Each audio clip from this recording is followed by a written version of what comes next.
tikrųjų nelabai supratau, mūsų tema yra, kas mane pavertėjo Kodėl renkuosi Lietuvą? Jo, bet labai trumpai iš tikrųjų norėčiau labai pristatyti pačią sąjungą, ką mes darom, nes labai dažnai susilaukiu to klausimų, kas ta atstovybių pasaulio lietuvių sąjunga.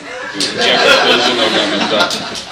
Ir iš tikrųjų tai man pačiam tai buvo nesuvokiama ir nesuprantama, nes pats gyvenu Anglijoje 12 metų. Man atrodo, mano pačio istorija yra labai panaši jūsų visų, kada aš išvažiavau 99 ir tikėjausi iš karto baigęs mokslas grįžti.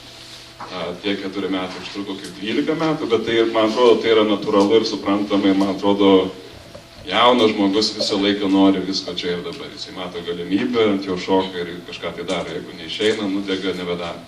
Ir mes mūsų diskusijai turėjom tokią pakankamai įdomią, man atrodo, toksai pasivertimas buvo nuomonė, kada viskas pradžiai buvo blogai, kad Lietuvoje grįžus yra taip, visi tenais nesišypso maksimui, niekas nesako labas. Ir paskui jau pradėjom šnekėti, kad iš tikro gal ir nėra tai blogai, mes galbūt grįžę galim kažką tai padaryti.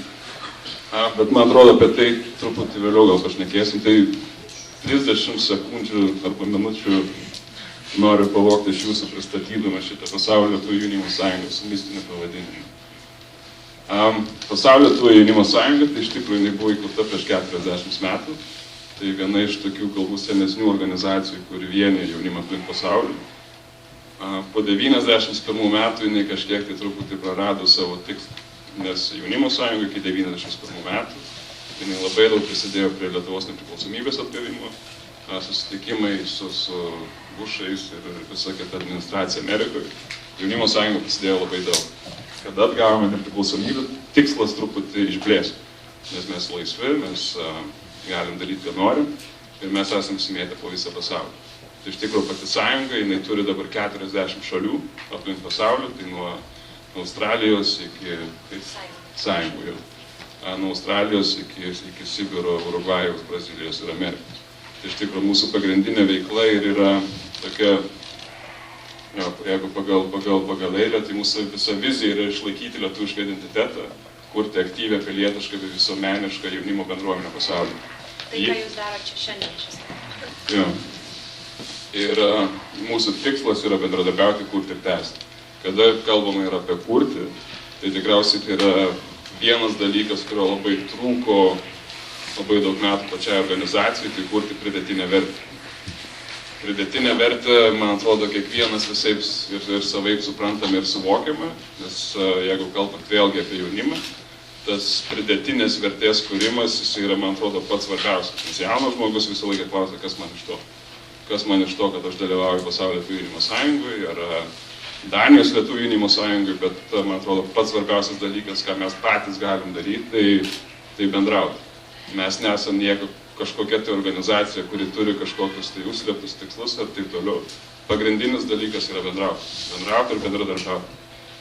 Ir paskutinė tikriausiai skaidrė, tai ką mes veikiam, tai yra mūsų pagrindinis darbas, yra darbas su Lietuvių jaunimo sąjunga. Praeitais metais ir užpraeitais metais padarėme pakankamai daug mokymų, kada padėjom organizacijoms įsteigti ir truputį jiems patiems susivokti, ką jie nori daryti. Ir Danija buvo irgi vienas iš pavyzdžių, kada buvo atvykęs žmogus pas jūs ir iš tikrųjų, man atrodo, labai šiandien yra pavyzdys, kad viskas pavyko ir viskas iš tikrųjų yra gerai. Ir jo, pats svarbiausias dalykas yra bendrauti. Ir mano pačio, jeigu kalbant apie sėkmės istorijos, galbūt aš jau duosiu pašnekėti. Ne, tu kalbėk, tau patinka žodis. Mano pačio sėkmės istorija, kodėl tikriausiai aš nevadinčiau jos galbūt net sėkmės istorija, tai kodėl aš grįžau į Lietuvą, tai Lietuva yra pilna galimybių. Kaip ir kiekvienas kraštas, kaip ir kiekviena galimybė, man atrodo, svarbiausia yra paimti ir tiesiog ją daryti. Priežastis, kodėl aš grįžau į Lietuvą po 12 metų, tai buvo organizuoti Pasaulio lietuvių jaunimo susitikimą, kuris vyko praeitais metais. Ir tai pradžioje buvo idėja, kur mane vadino mano kolegas visas idiotai, sako, jūs nepadarysit, 3000 žmonių vienoje vietoje, mokslas, verslas, kultūra, tiek politika. 18 atlikėjų, po atvirų dangum, 4 dienas ir taip toliau. Tai buvo neįmanoma. Bet dabar, kada žiūriu aš atgal ir ta prasme į visą tai, kas yra kalbama ir šnekama, kad Lietuva neturi galimybių, Lietuva neturi žmonių, tai iš tikrųjų tas pavyzdys, kurį mes turėjom ir padarėm, dar sykį rodo, kad tokių žmonių kaip jūs reikia. Kad to nedidžiajau čia, didžiajau. Tai va, bet tas vat renginys, aš nenoriu ant jo užsiciklinti ir apie jį daug pasakoti, atvėrė labai daug galimybių ir davė labai daug pažinčių. Yra jaunas žmogus, lygiai tas pats, tą pačią problemą ir aš turėjau, kad aš visą laiką, kada ypač nuvažiavau gyventi į Angliją, aš labai bijojau bendrauti.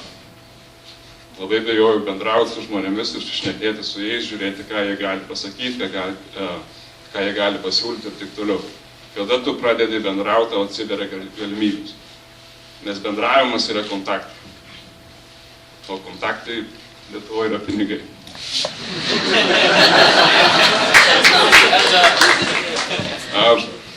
Bet jeigu rimtai kalbant, tai Lietuvoje būdamas aš pamačiau, kad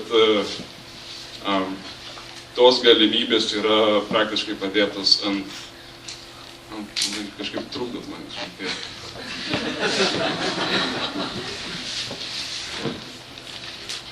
Jo, gerai, tai aš duosiu Kęstui padidžiauti, nes mes čia iš tikrųjų labai norėjom parodyti nuotraukas tiesiog iš mūsų renginių, iš Pasaulio lietuvių jaunimo susitikimo jau paminėto ir iš kitų renginių. Tai Kęstas padidžiausias, aš tada tiesiog keliais žodžiais irgi tiesiog ką norėjau pasakyti. Norėjau pasakyti, kad man šiandieną pas jūs yra labai smagu. Aš pirmą kartą esu Danijoje, pirmą kartą esu Kopenhagoje ir tikrai visų pirma labai noriu padėkoti organizatoriam, labai noriu padėkoti žmonėm, kurie mus priėmė, žmonės, kurių nepažinojau vakar ir su kuriais jaučiuosi taip, lyg tai bendraučiau jau ne vienerius metus. Ir iš tikrųjų Danijos lietuvių jaunimo sąjunga šiai dienai man turbūt neduos sumeluoti ir kiti žmonės, kurie žino apie Domas, turbūt irgi, su kuriuo mums teko dirbti Jungtinės karalystės lietuvių jaunimo sąjungoje, kad šiandieną Danijos lietuvių jaunimo sąjunga yra pirmaujanti sąjunga iš visame pasaulyje savo aktyvumu, jūsų projektų kiekiais, jūsų išėjimų į viešąją erdvę, jūsų projektų kokybę, jūsų šiandienos susirinkusių žmonių gausa iš tikrųjų yra tikrai pavyzdys, kuris užkrečia. Ir o kalbant iš tikrųjų apie save pačią, tai aš šiai dienai esu Lietuvoje, jau 4 metai Lietuvoje, nes baigusi mokslus po mokyklos, tai tariant, išvažiavau studijuoti į Didžiąją Britaniją. 3 metus tenai mokiausi ekonomikos ir politikos mokslų. Ir taip kaip jau šiandieną buvo paminėta, planavau grįžti į Lietuvą. Tai nebuvo mano kažkoks spontaniškas sprendimas, aš planavau, aš nepraradau ryšio su Lietuva, labai džiaugiuosi, kad susipažinau su daugybė puikių žmonių. Vieną dieną įdama ambasados langė pamačiau šviesą, užėjau, ten pamačiau Domą ir dar daug šaunių žmonių, su kuriais tiesiog pradėjom bendrauti ir įsitraukiau į Jungtinės karalystės lietuvių jaunimo sąjungą. Padariau su jais drauge ne vieną projektą, kuris man pačiai davė labai daug supratimo, davė labai daug kontaktų ir labai daug gero jausmo, kad iš tikrųjų rinktis Lietuvą, taip kaip šis klausimas yra pateiktas, kodėl renkuosi Lietuvą. Jūs jau visi ją pasirinkot. Iš tikrųjų pasirinkot ir tik nuo jūsų priklauso, ar jūs norite grįžti į Lietuvą fizinę prasme, grįžti ir dirbti, ar jūs galite tą daryti per atstumą. Kitaip tariant, daryti tokius renginius, bendrauti, galbūt pasirinkti sektorius, kurie nereikalauja jūsų fizinio buvimo Lietuvoje. Ar ne? Nes vis tik tai mes puikiai suprantam, kad jūs ir šeimas jau esate sukūrę, arba galbūt sukursite, turite kažkokią tai socialinę aplinką čia ar bet kur. Galbūt nuspręsite po metų ar kelių išvažiuoti į Švediją, po to į Austriją, po to galbūt žiūrėk Singapūras ar dar kažkas. Tai yra jūsų pačio pasirinkimas. Na, o grįžtant prie to, ką apie save galiu pasakyti, iš tikrųjų aš pasirinkau Lietuvą. Norėjau grįžti, pabandyti pastudijuoti Lietuvoje, nes pirmiausia kažkada dar mokyklos laikais galvojau, kad studijuosiu Lietuvoje, paskui tiesiog rinkausi Londoną, po to vėl rinkausi Vilnių. Ir aišku, keistai labai atrodė, aš gal keistai atrodė Saulėtekį priėmimo, reiškia, komisijai tas mano noras studijuoti magistrą baigus Londone bakalaurą. Nesuprato jie manęs ir teko eiti ne vieną dieną ir belstis į vienas duris ir tikrai sakyti, aš tikrai noriu studijuoti, prašau, paimkit mano prašymą. Tai buvo labai įdomi patirtis, iš tikrųjų, jau labiau, kad neturėjau dar tada diplomą, dėl tiesiog skirtumų laikė terminų. Bet pasirinkau ir studijavau toliau, tęsiau politikos mokslus Vilniaus universitete. Ir tikrai galiu pasakyti, kad mes nepaslaptis švietimo problemų Lietuvoje tikrai yra, bet universitetas tikrai man davė nemažai ir aš džiaugiuosi, kad turėsiu galimybę ir ten pasimokyti, palyginti ir pasakyti, kad Lietuvoje irgi galima mokytis. Ir džiaugiuosi po to iš tikrųjų, dar pasimokanti, gavau pasiūlymą dirbti Lietuvos Respublikos Seime, dirbti su tuometiniu Seimo vicepirmininku, kuris iš tikrųjų tas darbas davė man supratimą apie tai, kas vyksta Lietuvoje ir tai, ką aš matau Rytas ar Delfi LT, kaip šiandien jau buvo pasakyta, ir tai, ką aš mačiau viduje, buvo du skirtingi dalykai. Ir šiandieną po beveik 4 metų darbo Seime aš galiu pasakyti, kad visi turėtų tą pabandyti. Iš tikrųjų, nes pamatyti, kaip aparatas dirba iš vidaus ir suprasti, kokios yra problemos, kokios yra ydos. Ir taip, kaip tą, kad tu pats gali pakeisti, tai tikrai yra labai vertinga. Be abejo, ir čia turbūt kur Lietuvai galėtų tą patį pasakyti, kad žmonės, aišku, atvažiuoja iš užsienio į Lietuvą turėdami vienas, nelietuviškai tariant, ekspektacijas, ir ne, o susidūrę su tą jau Lietuvos tiesiog realybę, jie pamato ir galbūt nusivilia pradžioje, bet tas nusivylimas po to duoda, man atrodo, tik tai daugiau stiprybės, ar ne, nes mūsų stiprina, mūsų nusivylimai stiprina ir po to tik tai nuo mūsų pačių priklauso, ką mes galime sukurti.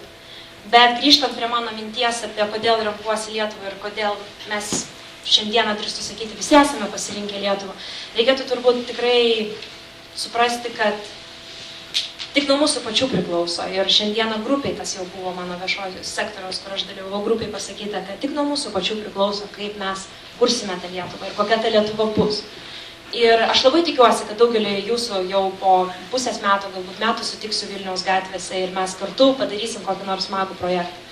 Galbūt aš jūsų nepamatysiu taip greitai, ar ne? Galbūt pati vėlgi išvažiuosiu, bet aš visada žinosiu, kad kažkur pasaulyje yra labai aktyvių žmonių, kurie gali daug labai duoti Lietuvai ir visam pasauliui. Ačiū.